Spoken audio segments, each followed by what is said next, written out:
Good day, ma'am. My name is Maynard Navarro Jr. and our topic for today is Forensic Toxicology. Objectives: trace the history of toxicology. Discuss the importance of toxicology. Okay. First, describe toxicology, forensic toxicology, and forensic toxicologist. Toxicology.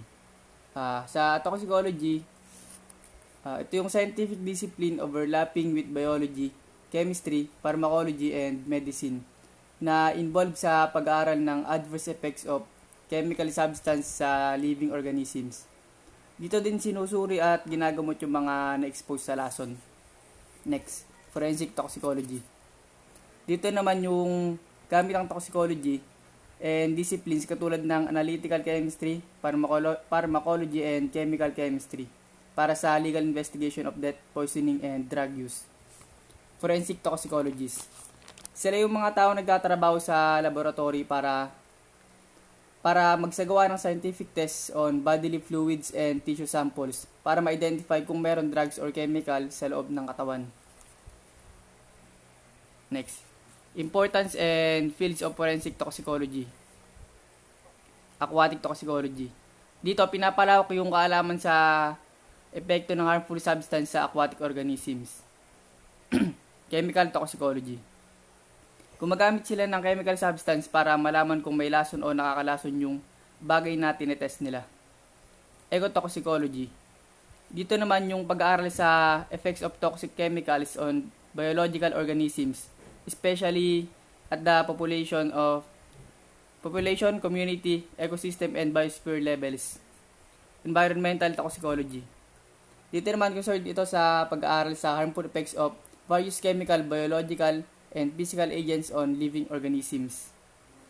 Forensic toxicology. Na-discuss na ito noon pero ito yung gumagamit dito ng analytical chemistry, pharmacology, and clinical chemistry. Medical toxicology.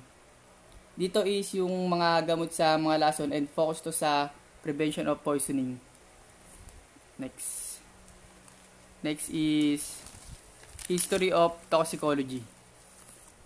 Paracelsus, siya yung isa siyang Roman physician, considered din siya as father of toxicology noong kasagsagan niya ng 1493 to 1541. Mateo Orfila, siya naman yung considered as modern father of toxicology in 1813. Dioscorides, isa siyang Greek physician in the court of the Roman Emperor. Siya yung first attempt to classify plants according to their toxic and therapeutic effect noong 14 AD to 19 AD.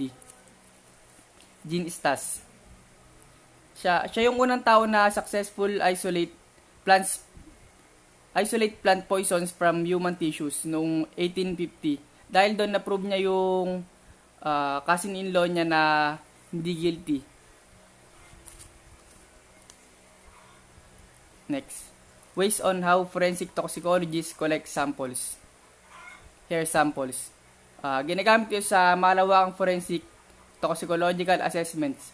Sa pag-documents ng hair samples, nalalaman din dito kung ang isang tao ay na-expose sa drugs. And then, sinasabi dito na mas accurate to na matukoy ang isang drug users kaysa sa urine test. Dahil nga alam naman natin na yung urine test is siya yung unang-unang ginagamit para ma-identify kung drug users yung isang tao. Blood samples. Sa yung blood samples, ito yung primary sample for forensic toxicological analysis following death of any person. So yun nga, ito yung unang-unang ginagamit na forensic toxicological analysis. Urine samples. Ito, yung karaniwang ginagamit sa urine drug testing o UDT para ma-identify yung kung drug user ang isang tao. And yon, para ma-identify isang tao dahil karaniwan nga itong ginagamit sa drug testing. And then back tayo sa objectives kung natakal natin lahat. Trace the history of toxicology. History of toxicology, which is ito, natakal na natin, ipaliwanag natin yung mga pinagmulan nila, kung anong taon na discover yung father of toxicology and mother of toxicology, and then kung ano yung nagawa nila. Discuss the importance of toxicology, and which is yun nga, kasama sa lahat ng report natin, yung importance ng toxicology. And that's all po. Thank you.